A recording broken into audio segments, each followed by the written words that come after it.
6നെ split ചെയ്തിട്ട് 2 into 3 എന്ന് എഴുതിയിട്ട് all raised to 2 എന്ന് എഴുതി 7 raised to 3 എന്ന് എഴുതി. ഇവിടെ 2 raised to 1 2 2 3 raised to 1 2 2 into 7 raised to 3 ആണല്ലോ ഇത്. ഇതെല്ലാം വേറെ വേറെ പ്രൈം നമ്പേഴ്സും ആണ്. അങ്ങനെയാകുമ്പോൾ ഇവിടെ ഒരു +1 കൊടുത്തു, ഇവിടെ ഒരു +1 കൊടുത്തു, ഇവിടെ ഒരു +1 കൊടുത്തു. അങ്ങനെയാണ് 3 into 3 into 4 കിട്ടുന്നത്. 3 into 3 9 into 4 36 അല്ലേ? ഫ്രാക്ഷനായിട്ട് ബന്ധപ്പെട്ട ഒരു ചോദ്യം. എ കുറച്ചുകൂടി ഇങ്ങോട്ട് എഴുതാം, കുറച്ച് നീളമുള്ളതാണ്, അതുകൊണ്ട് കുറച്ചുകൂടി ഇങ്ങോട്ട് എഴുതാം. എ ബോർഡ് കാണുന്നുണ്ടോ? ഓപ്ഷൻ എ ഫ്രാക്ഷനായിട്ട് ബന്ധപ്പെട്ട ചോദ്യമാണ്. Option A 7/8 5/6 9/11 11/13. Option B 5/6 7/8 11/13 9/11. Option C 5/6 7/8 9/11 11/13.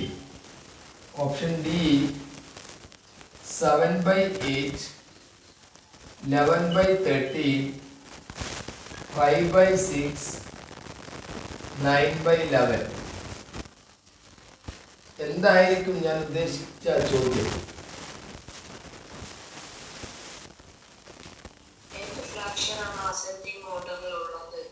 അല്ല, അസെൻഡിങ് ഓർഡറിൽ ഇതിൽ 3 ഉണ്ട്. അസെൻഡിങ് ഓർഡർ എന്നുള്ള നമുക്ക് മാറ്റിയിട്ട് ഡിസെൻഡിങ് ഓർഡർ ആക്കാം. എന്നത് അവരോഹണ ക്രമം. ഇതില് അവരോഹണ ക്രമത്തിലുള്ള ഫ്രാക്ഷൻ ഏത് എന്നാണ് നിങ്ങൾ കണ്ടെത്തേണ്ടത്. കണ്ടെത്തിയിട്ട് പറയൂ.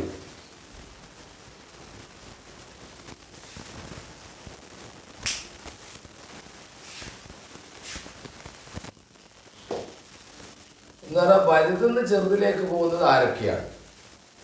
അതിൽ ഒന്നേ ഉള്ളൂ, വലുതെന്ന് ചെറുതിലേക്ക് പോകും. അതേതാണ്? അതാണ് നിങ്ങൾ കണ്ടെത്തേണ്ടത്.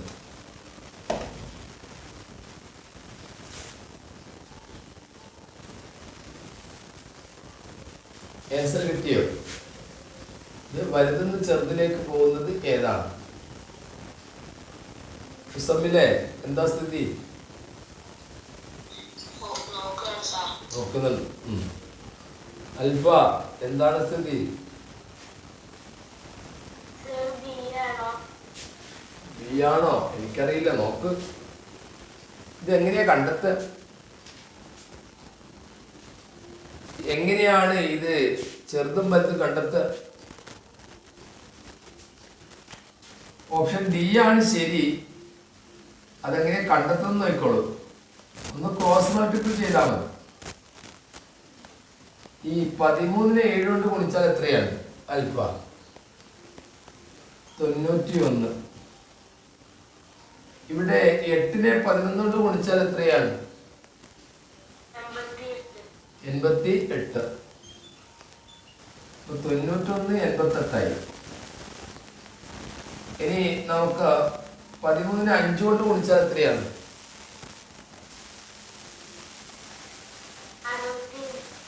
65. ഇനി 6നെ 9 കൊണ്ട് ഗുണിച്ചാൽ എത്രയാണ്?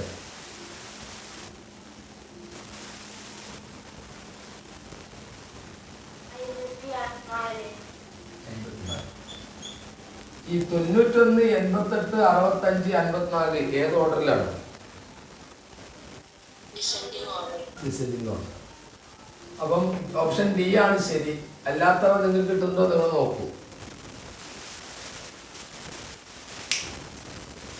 ഇത് ക്ലിയർ ആയോ?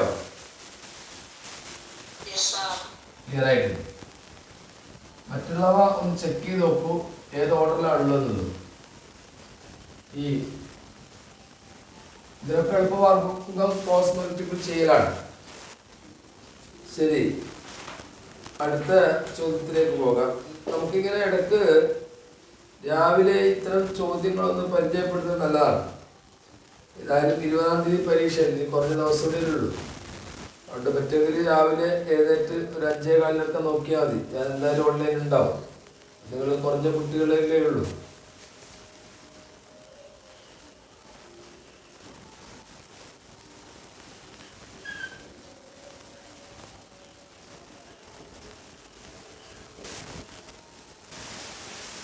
അടുത്ത സംഖ്യ ഏതായിരിക്കും?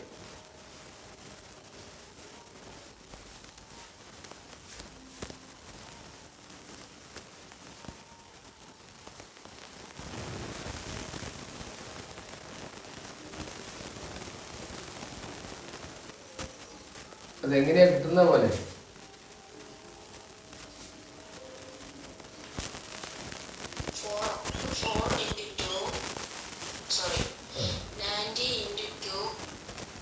അല്ല, ആദ്യം നമുക്ക് ഇതെടുക്കാം.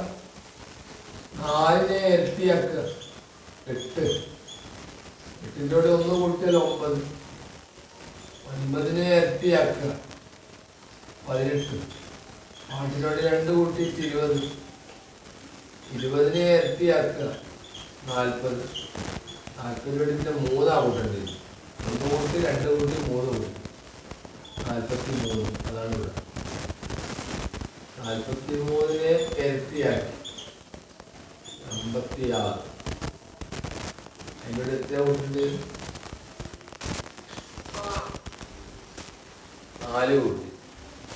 4 കൂട്ടിയാൽ 90. 90നെ ഡബിൾ ചെയ്ത് 150. അതിനോട് 5 കൂട്ടി. അങ്ങനെയാണ്. മനസ്സിലായോ?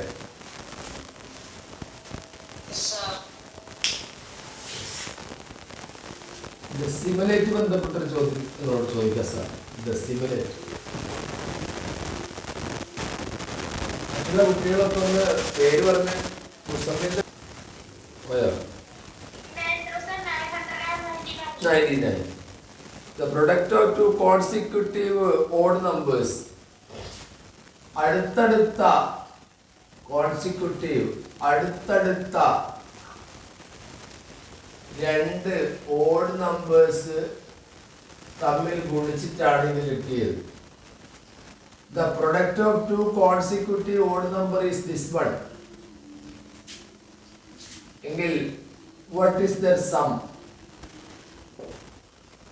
2 അടുത്തടുത്ത ഓഡ് നമ്പേഴ്സ് തമ്മിൽ മൾട്ടിപ്പിൾ ചെയ്തിട്ടാണ് ഈ സംഖ്യ കിട്ടിയതെങ്കിൽ ആ ഓഡ് നമ്പേഴ്സിന്റെ സം എത്രയാണ്?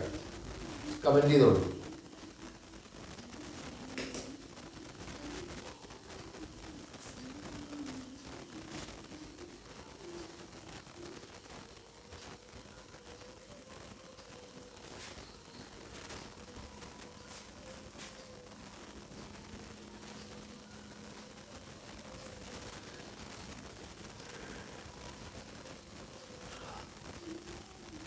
കമന്റ് ചെയ്തു ആൽഫ.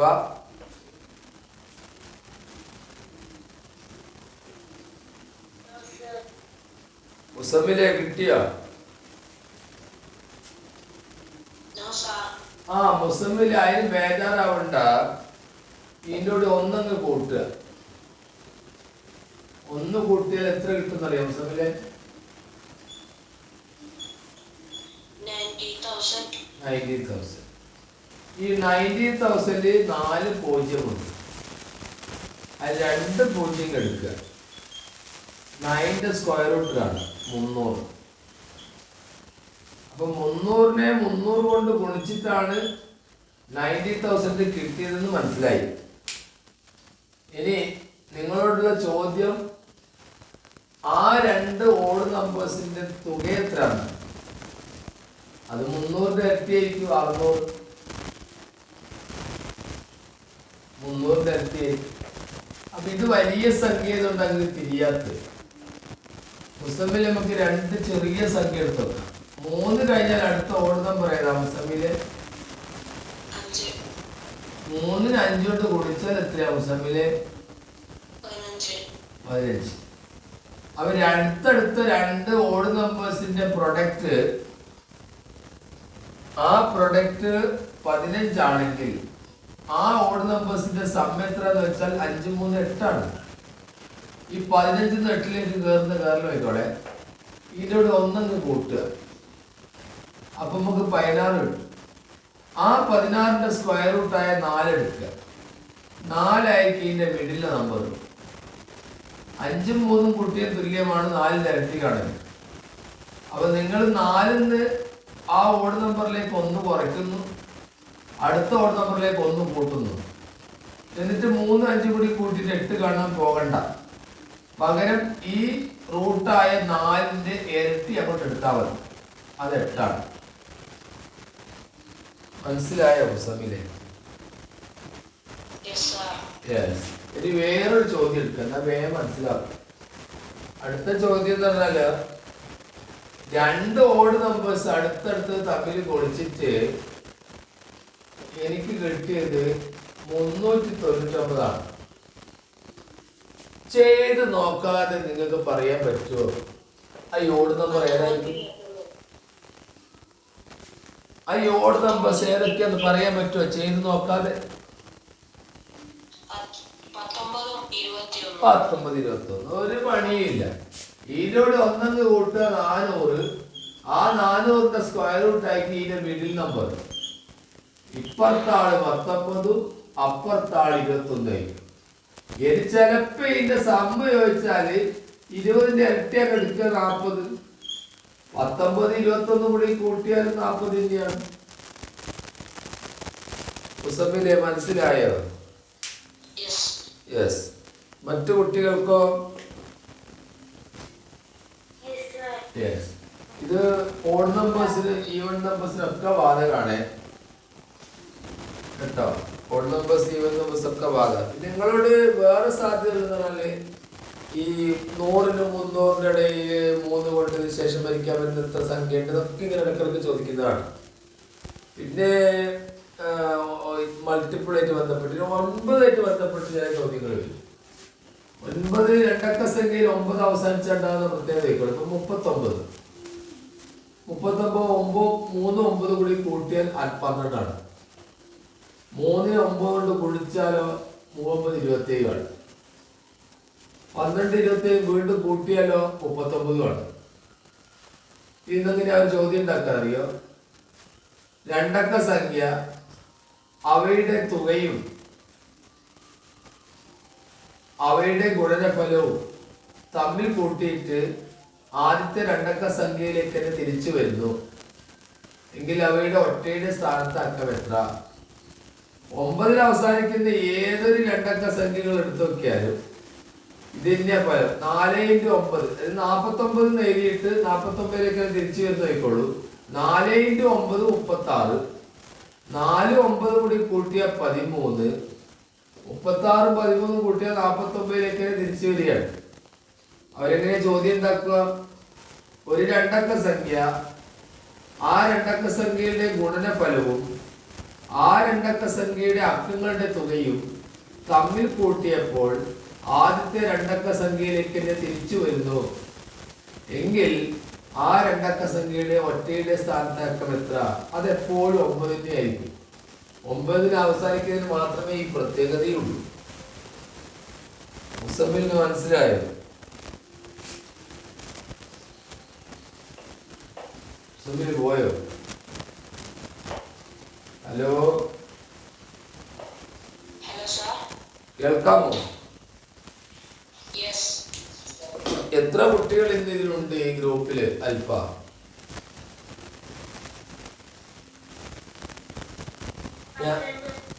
12. ഞാനൊരു 5 മിനിറ്റ് കൂടി എടുക്കും. നിങ്ങൾക്ക് മാത്രമായിട്ട് ഉള്ള ക്ലാസ്സാണ് ന്യൂമാത്സിന്റെ കുട്ടികൾ. ഞാൻ 5:15 വെക്കാനുള്ള കാരണം 5:30 മറ്റു കുട്ടികൾ USSന്റെ കുട്ടികളൊക്കെ കയറി വരും വിചാരിച്ചുകൊണ്ടാണ്. ഇതിടയ്ക്ക് ഒരു 20-ാം തീയതി വരെ നമ്മൾ ഇടയ്ക്ക് ഇങ്ങനെ ക്ലാസ് വയ്ക്കും. ആ വിവരം തലേ ദിവസമാണ് ഗ്രൂപ്പിലൂടെ അറിയിക്കുക. ഞാൻ മറ്റു സ്ഥലത്ത് ക്ലാസ് എടുക്കുന്നതുകൊണ്ട് ഏത് സമയത്താണ് എത്തുകയെന്ന് പറയാൻ പറ്റാത്തതുകൊണ്ടാണ് ഈ തലേ ദിവസം കൊടുക്കുന്നത്. അതുകൊണ്ട് തലേ ദിവസം നിങ്ങൾ വാട്സപ്പ് ഗ്രൂപ്പിലേക്ക് നോക്കുക. ഇനി നിങ്ങൾക്ക് കിട്ടാവുന്ന ക്വസ്റ്റ്യൻസ് ഒക്കെ ഗ്രൂപ്പിലൂടെ അയക്കുക, നമ്മളതുകൂടി ചർച്ച ചെയ്യും. അപ്പോൾ അതുകൊണ്ട് ശ്രദ്ധിക്കുക, 20 വരെ നന്നായിട്ട് നോക്കുക, പഠിക്കുക. പിന്നെ രക്ഷിതാക്കളോട് പറയുക, ഈ ക്ലാസ് കഴിഞ്ഞ ന്യൂമാത്സിൻ്റെ കുട്ടികൾക്കും USSന്റെ ക്ലാസ്സിൻ്റെ തുടക്കം ഞങ്ങൾ തുടങ്ങുകയാണ്. അത് ഈ ഗ്രൂപ്പ് അങ്ങനെ നേരത്തെ മുന്നോട്ട് കൊണ്ടുപോകാൻ ഉദ്ദേശിക്കുന്നത്. USSന്റെ അടുത്ത വർഷത്തേക്ക് തയ്യാറാവുന്ന ധാരാളം കുട്ടികളുണ്ട്. അതേപോലെ നിങ്ങൾ ന്യൂമാത്സ് എഴുതി കിട്ടിയാലും ഇല്ലെങ്കിലും ന്യൂമാത്സിന് ടാലന്റഡായ കുട്ടികളെ സെലക്ട് ചെയ്യാൻ വേണ്ടിയിട്ട് അവർ സെലക്ട് ചെയ്ത് കഴിഞ്ഞാലും ഇല്ലെങ്കിലും 10ാം ക്ലാസ് വരെ കണക്കിന് മാത്രം ഫോക്കസ് ചെയ്തുകൊണ്ട് ഹയർ ലെവലിലെ ചോദ്യങ്ങളുള്ള ഒരു വാട്സപ്പ് ഗ്രൂപ്പ് വേറെയുണ്ട്. അവർക്ക് താല്പര്യമുണ്ടെങ്കിൽ നിങ്ങളുടെ രക്ഷിതാക്കളോട് പറഞ്ഞിട്ട് വിളിക്കുക. താല്പര്യം രക്ഷിതാക്കൾക്കല്ല കൂടുതൽ വേണ്ടത്, നിങ്ങൾക്കാണ്. നിങ്ങൾക്ക് താല്പര്യമുണ്ടെങ്കിൽ വിളിച്ചു കഴിഞ്ഞാൽ ആ ഗ്രൂപ്പിൽ നിങ്ങൾ ആഡ് ചെയ്യും. 3 വർഷത്തേക്ക് നിങ്ങൾക്ക് ക്ലാസ് കിട്ടും. അത് രക്ഷിതാക്കളെ അറിയിക്കുക. ന്യൂമാത്സ് കഴിഞ്ഞാൽ ഇതൊന്നും മടക്കി വെക്കൊന്നും വേണ്ട. കാരണം ഇതൊക്കെ നിങ്ങൾക്ക് അടുത്ത പ്രാവശ്യം USS ഉണ്ട്, അതിൻ്റെ അടുത്ത പ്രാവശ്യം NMMS ഉണ്ട്. അങ്ങനെ ധാരാളം സ്കോളർഷിപ്പ് പരീക്ഷകൾ വരുന്നു. മുസബിന് ഞാൻ പറയുന്നതൊക്കെ മനസ്സിലാകുന്നുണ്ടോ? 1/5 കൂട്ടണം, 1/5² കൂട്ടണം, 1/5³ കൂട്ടണം, 1/5⁴ ഡെസിമൽ ഫോം ദശാംശ രൂപം എത്രയാണ് മുസമ്മിലെ? ടൈപ്പ് ചെയ്തു. അല്പ ചോദ്യം വായിച്ച മോളെ.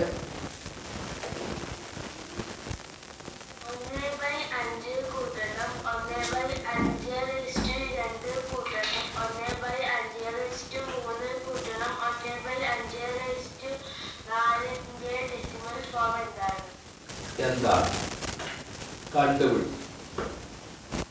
ആരെങ്കിലും ടൈപ്പ് ചെയ്ത് നോക്കണേ മോളെ.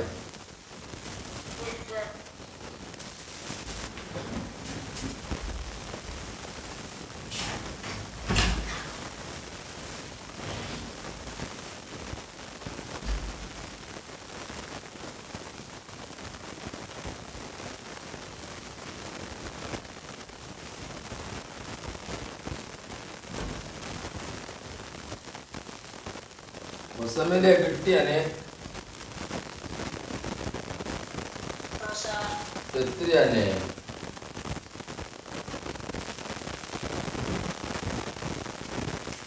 മുസമ്മിലെ 5 അടിയിൽ വരുന്നതെങ്കിൽ 0.2 ആയിരിക്കും. 2 അടിയിൽ വരുന്നതെങ്കിൽ 0.5 ആയിരിക്കും. മനസ്സിലാവുന്നുണ്ടോ മുസമ്മിലെ പറഞ്ഞത്? 5 അടിയിൽ വരുന്നതെങ്കിൽ 0.2. വേണ്ട, വെറുതെ ഒന്ന് ഡിവൈഡ് ചെയ്തൊക്കെ 1നെ 5 കൊണ്ട് ഹരിക്കുന്നു. 0 ചേർത്തു, അപ്പൊ പോയിന്റ് വന്നു. 2 പറഞ്ഞു. ആദ്യത്തെ 0.2 വന്നു. രണ്ടാമത്തതിന്റെ അർത്ഥം എന്ന് പറഞ്ഞാൽ 1/525 ആണ്. 1/25 എന്ന് പറഞ്ഞാൽ നിങ്ങൾക്ക് അറിയാലോ കാലാണ്. അപ്പൊ നോക്ക് എങ്ങനെയാ കാലാണ് വരുന്ന ഉദ്ദേശിച്ചത്. ഇങ്ങനെയാണ് 0.04 ആണെന്ന് അർത്ഥം. അപ്പൊ രണ്ടാമത്തെ 2ന്റെ എത്തിയ 0.04 വന്നു. മൂന്നാമത്തത് 1/125 ആണ്. അത് ചെയ്താൽ 0.00 ബാക്കി പറയാം മുസമ്മിലെ 8. അടുത്തത് 1/625 ആണ്. അത് 0.00 ബാക്കി പറയാം മുസമ്മിലെ 2 മതി. കാരണം 4 സ്ഥാനം ഇവിടെ കിട്ടുന്നുണ്ടല്ലോ. 0.0016 ആണ്. മുസമ്മിലെ ഇതെല്ലാം കൂട്ടി വെക്കണം. 6, 9, 4, 2 പോയിന്റ് ഇപ്പോഴൊന്ന് ഫോം ആക്കാൻ വേണ്ടിട്ട് 0.2496. മനസ്സിലായോ മുസമ്മിലെ? ഇനി ഇത് നേരെ തിരിച്ച് ഇതിന്റെ അടിയിൽ 2 വിചാരിക്കാം. 1/2 കൂട്ടണം 1/2 കൂട്ടണം 1/2 കൂട്ടണം 1/2 ആകുമ്പോൾ എന്താ സംഭവിക്കുക മുസമ്മിലെ? ഇവിടെ പോയിന്റ് 2 വന്നെങ്കിൽ ഇവിടെ പോയിന്റ് 5 ആയി, പിന്നെ പ്ലസ് പോയിന്റ് 2.5, പിന്നെ പോയിന്റ് 1.25, പിന്നെ പോയിന്റ് 0.625. ഇതാണ് ഇവ തമ്മിലുള്ള വ്യത്യാസം. ഇത് മനസ്സിലായോ നിങ്ങൾക്ക്?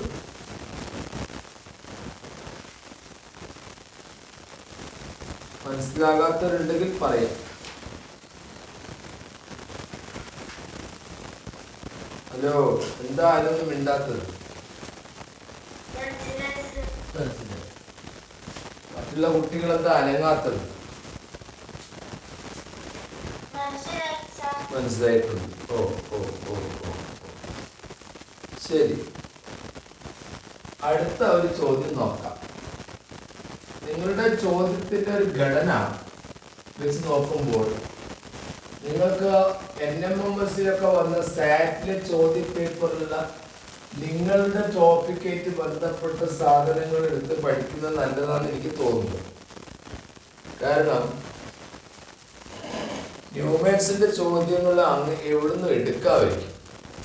പക്ഷെ നിങ്ങളുടെ 5, 6 വരുന്ന സംഭവം ആണെങ്കിലും അതിൻ്റെ ആയതോ ചോദിക്കാൻ നമുക്ക് ഒരു പെട്ടി വരയ്ക്കാം. ഒരു പെട്ടി, ഒരു റെക്ടാങ്കിൾ ആണ് ഞാൻ ഉദ്ദേശിച്ചത്. അതിന്റെ വീതി 3 സെന്റിമീറ്റർ 4 സെന്റിമീറ്റർ നീളമാണ് എഴുതിയിരിക്കുന്നത്. മുസമ്മിലെ ഈ റെക്ടാങ്കിളിന്റെ ഡയഗ്രം ഞാൻ വരയ്ക്കുകയാണ്. കണ്ടോ വരച്ചത്? മുസമ്മിൽ കിട്ടുന്നില്ല. എന്നിട്ട് വേറൊരു സാധനം, ഒരു റെക്ടാങ്കിൾ ഞാൻ ഇങ്ങനെ ചരിച്ച് കൊടുക്കുകയാണ് മുസമ്മിൽ. ഇതിന്റെ മേലെ കടുത്തിയെടുത്ത് സ്ലാൻഡഡ് ആണ്. ഇവിടെ നിങ്ങളോടുള്ള ചോദ്യം, what is the area of the slanted rectangle? ഈ ചരിച്ച് ഞാൻ ചോദിച്ചില്ല, ഉത്തരം തെറ്റുമാണ്. ആരാ വിളിച്ചു പറഞ്ഞത്? കുട്ടി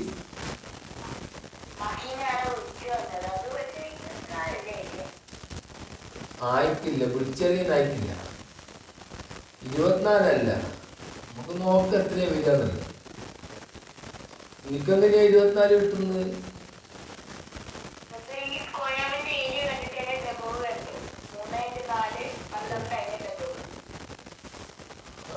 മുസമ്മിൽ തോന്നുന്നുണ്ടോ ചെറിയ പറഞ്ഞത് ശരിയാന്ന്? മുസമ്മിൽ അങ്ങനെ തോന്നുന്നില്ല. സാരമില്ല, 4×3 12 ആവുമ്പോ 12 ആണല്ലോ ആദ്യത്തേത്. മറ്റേത് നിങ്ങൾ തൽക്കാലം നോക്കണ്ട. ഈ 12 വരുമ്പോ ഇത് 12ന്റെ പകുതിയല്ലേ ഉണ്ടാവും. ഏത്? ഈ ത്രികോണം. അത് ശരിയല്ലേ മുസമ്മിലെ ഞാൻ പറഞ്ഞത്? അതായത് ഇത് 12ന്റെ പകുതിയായ 6ഉം അപ്പുറത്ത് 12ന്റെ പകുതിയായ 6ഉം അല്ലേ ഉണ്ടാവുക. അത് ശരിയല്ലേ? അല്ലേ? എന്താടോ ഉണ്ടാക്കുന്നത്? 4×3 12 ആണല്ലോ ഈ ഒരു റെക്ടാങ്കിളിന്റെ മൊത്തം വരിക. അപ്പൊ ഇത് 2 ത്രികോണമായിട്ട് ഇവിടെ മുറിഞ്ഞപ്പോൾ ഇത് 6 അല്ലേ വരൂ? അതെ.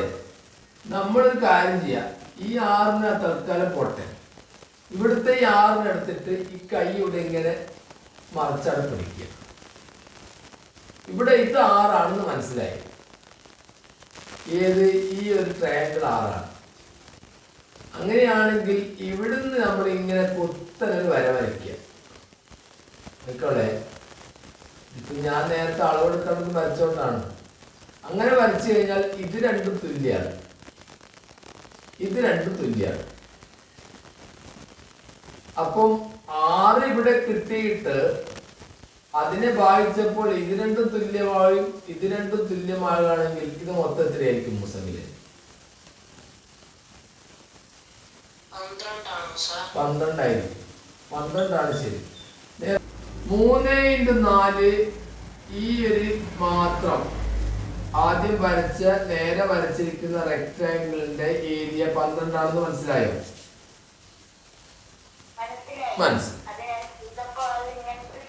ആയിക്കോട്ടെ, 12ന്റെ പകുതി 6 ഇവിടെയും 6 കിട്ടി, അതും മനസ്സിലായി. അപ്പൊ നമ്മളോട് സ്ലാൻഡഡ് ആണ് ചോദിച്ചെങ്കിൽ ഇതങ്ങ് മായ്ച്ചാണ് പോട്ടെ, ഇതിലില്ലാന്ന് വിചാരിച്ചു. നിങ്ങളോട് ചരിതി കിടക്കുന്നതിനോട് ചോദിച്ചത്, അവിടെയാണ് എന്റെ ചോദ്യം. ഇവിടെ ഇതിലൂടെ മുട്ടിയിട്ടുണ്ടെങ്കിൽ ഇതിങ്ങനെ തയോട്ടിങ്ങനെ താത്തിക്കൊണ്ടില്ല.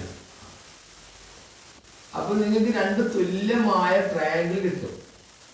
ഇവിടെ മാത്രല്ല കിട്ടുക, ഇവിടെയും കിട്ടും.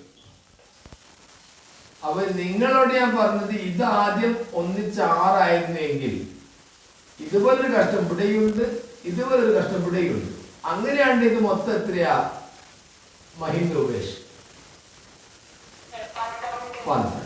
വരയ്ക്കുന്നു ഒരു ട്രയാങ്കിൾ. ആ ട്രയാങ്കിളിന്റെ പേര് കൊടുത്ത ഇത് BC ആണ്, ഇത് A ആണ്. എന്നിട്ടോ ഇവിടെ ബിയിൽ നിന്ന് ഡിയിലേക്ക് ഒരു വര കൊടുത്തു. ഈ ചിത്രത്തിൽ ഈ ABC ഒരു സമപാർശ്വ ത്രികോണമാണെന്ന് പറയുന്നു. നിങ്ങളത് പഠിച്ചോന്ന് എനിക്കറിയില്ല. ABC ഒരു സമപാർശ്വ ത്രികോണമാണെന്ന് പറയുന്നു. കേട്ടിട്ടുണ്ടോ അങ്ങനത്തെ ഒരു വാക്ക്? ആ, അപ്പൊ അങ്ങനെയാണെങ്കിൽ ഇവിടെ ഈ കൊടുത്തിരിക്കുന്ന അളവൊന്നും അവർ പറഞ്ഞ പ്രകാരം ABC സമപാർശ്വ ത്രികോണമാണെങ്കിൽ ഈ 2 വശവും തുല്യമാണ്, ഈ 2 കോണുകളും തുല്യമാകണം. അതാണ് അതിന്റെ പ്രത്യേകത. അപ്പം ബിയുടെ ഇതിന്റെ സമഭാജിയാണ് ഡി എന്ന് പറഞ്ഞാൽ ഇത് ഇതിന്റെ മിഡിലാണെന്ന് അർത്ഥം. അപ്പം മാത്രല്ല ഈ BCക്ക് തുല്യമാണ് ഈ BD, BCക്ക് തുല്യമാണ് BD എന്നും പറയുന്നു. നിങ്ങളോടുള്ള ചോദ്യം ഇതാണ്, ഇവിടെ കാണുന്ന ഈ കോൺ എത്രയാണ്? അല്പം ആ ചോദ്യം ഒന്ന് വ്യക്തമായി കൊടുക്കുമോ?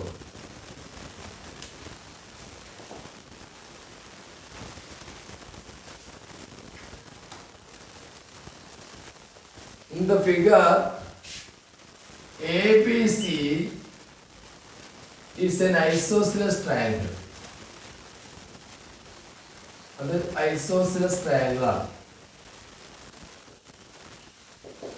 ഐസോസിലസ് ട്രയാങ്കിൾ ഷോർട്ടായിട്ട് എഴുതാം, ഐസോസിലസ് ട്രയാങ്കിൾ. BD ഇതിന്റെ ബൈസെക്ടർ ആണ്. BD bisector. അപ്പം ബിയുടെ കോൺ ബിയുടെ ബൈസെക്ടർ ആണ് ഈ പറഞ്ഞ BD. BDയും BCയും തുല്യമാണ് എങ്കിൽ C എത്ര എന്നാണ് ചോദ്യം. ഈ C എത്രയാണ്? അതിന് നിങ്ങൾക്ക് ഒരളവ് ഞാൻ തരേണ്ട ആവശ്യമില്ല, കാരണം അത് നിങ്ങൾക്ക് അളവില്ലാതെ തന്നെ കണ്ടുപിടിക്കാനും പറ്റും. ഞാൻ ഓപ്ഷൻസ് തരാം. 36 ഡിഗ്രി, 54 ഡിഗ്രി, 72 ഡിഗ്രി, 74 ഡിഗ്രി. ഈ ചോദ്യത്തിനുള്ള ആൻസർ ആണ് നിങ്ങൾ കമന്റ് ചെയ്ത് അറിയിക്കേണ്ടത്. ഇന്നത്തെ ക്ലാസ് ഇവിടെ അവസാനിപ്പിക്കുകയാണ്.